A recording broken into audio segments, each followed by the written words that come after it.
Un conseil de la participation citoyenne constitué de 150 Français tirés au sort va être créé.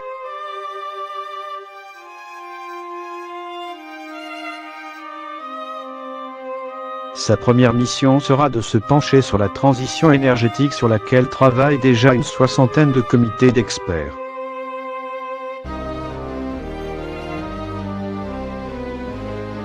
Le comité de l'environnement polaire, la commission des téléphériques ou le Conseil national de l'air.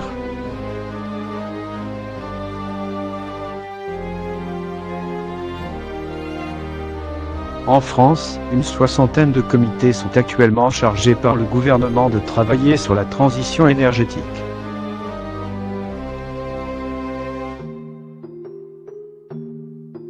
Il devrait y en avoir bientôt un nouveau.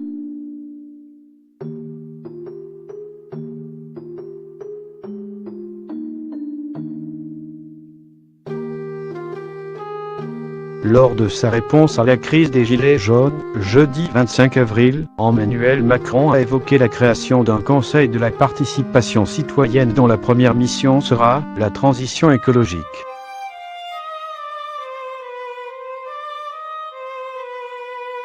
Cette convention de 150 citoyens tirés au sort sera chargée, dès le mois de juin, de redessiner toutes les mesures concrètes d'aide aux citoyens sur la transition climatique dans le domaine des transports, de la rénovation des logements, a détaillé le président.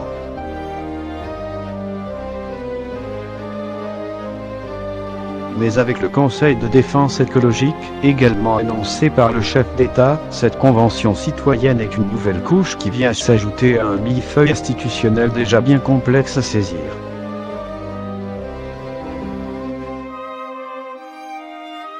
On se perd un peu entre toutes ces instances.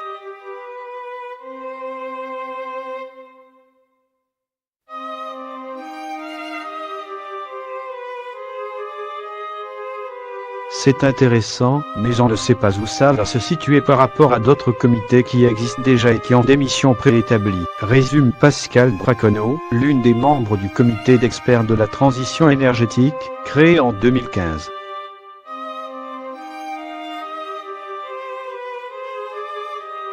Un comité composé de 8 experts, mais qui ne se réunit plus.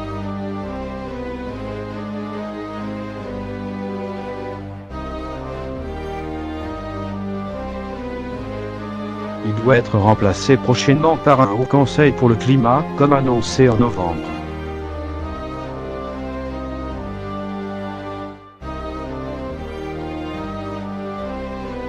Ce dernier sera composé de 11 experts, choisis pour leurs compétences sur l'écologie.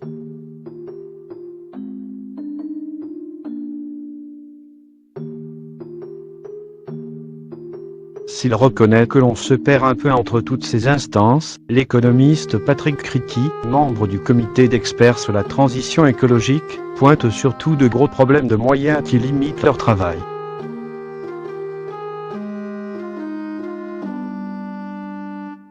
Le directeur de recherche au CNRS siège également au Conseil économique pour le développement durable.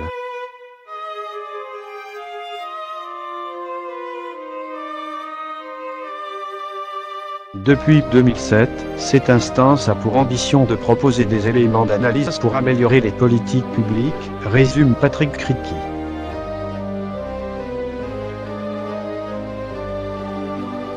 Tester le niveau d'acceptabilité d'une réforme.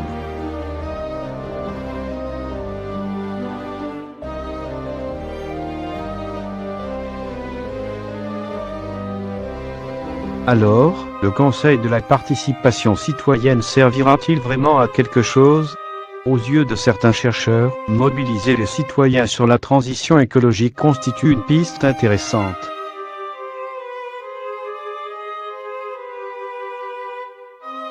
C'est important de ressentir le pouls des citoyens, de voir dans quel contexte nos recommandations seront annoncées, expose Corinne Lequiré, présidente du Haut Conseil pour le climat.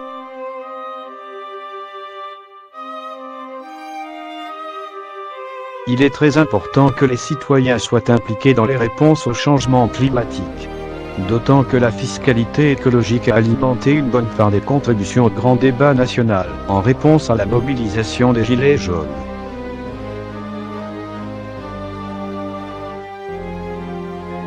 Selon Patrick Criqui, l'instauration de cette convention citoyenne pourrait donc apporter une réponse à ce mécontentement.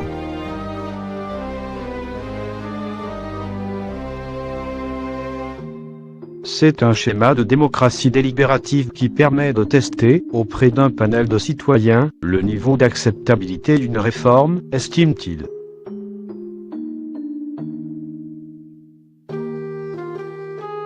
Est-ce qu'on abandonne totalement l'augmentation de la taxe carbone? Ou est-ce qu'on la réintroduit? Et sous quelle forme?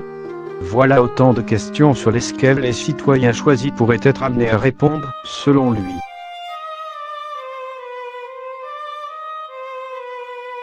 Pour Pascal Braconneau, du comité d'experts de la transition écologique, cette nouvelle convention risque toutefois de retarder la réaction de la France face à l'urgence climatique.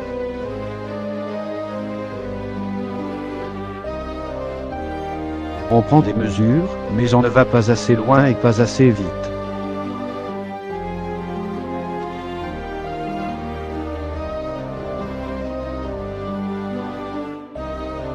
On va encore prendre du retard sur la mise en application de solutions concrètes pour le réchauffement climatique, souligne la spécialiste de la modélisation du climat et de la paléoclimatologie.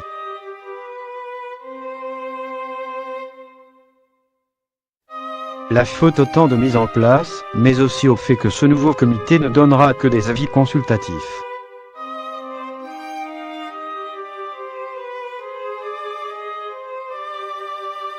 La réforme du FIS comme solution.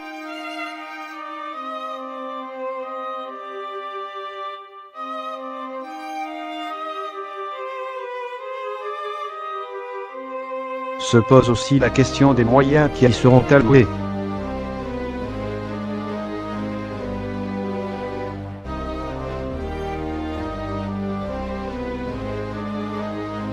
Pour réduire le coût, Emmanuel Macron envisage de s'appuyer sur l'institution déjà en place, le Conseil économique, social et environnemental, CESE.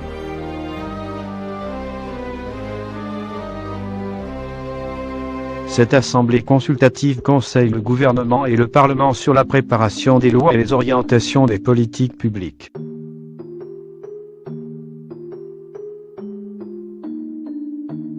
La réforme de cette instance, qui comprend 203 membres permanents désignés par la société civile, était déjà lancée avant l'annonce d'Emmanuel Macron.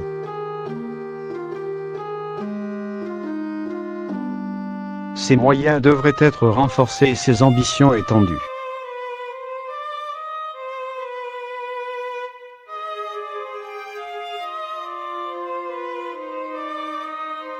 Le CESE peut être l'endroit où on rationalise ces comités, où ils peuvent nous alimenter dans notre réflexion et porter une parole qui soit ainsi plus unique, projette son président, Patrick Bernasconi, contacté par France Info.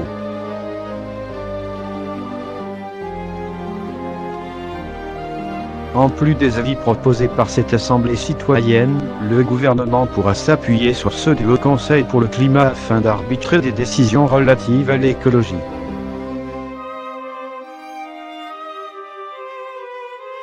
Enfin, le Conseil de défense écologique qui devrait réunir le Premier ministre et les grands opérateurs de l'État permettra de trancher ces grandes orientations stratégiques.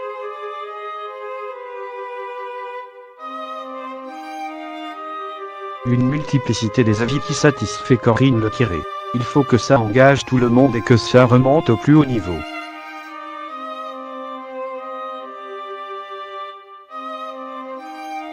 Il y a plein de blocages et de choses qui ne fonctionnent pas, alors qu'on est dans une stagnation du niveau des émissions de gaz à effet de serre, synthétise la présidente du Haut Conseil pour le climat.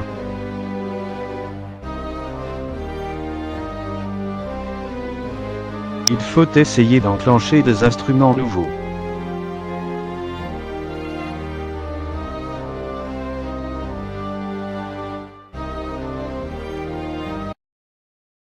Là, au moins on fait quelque chose.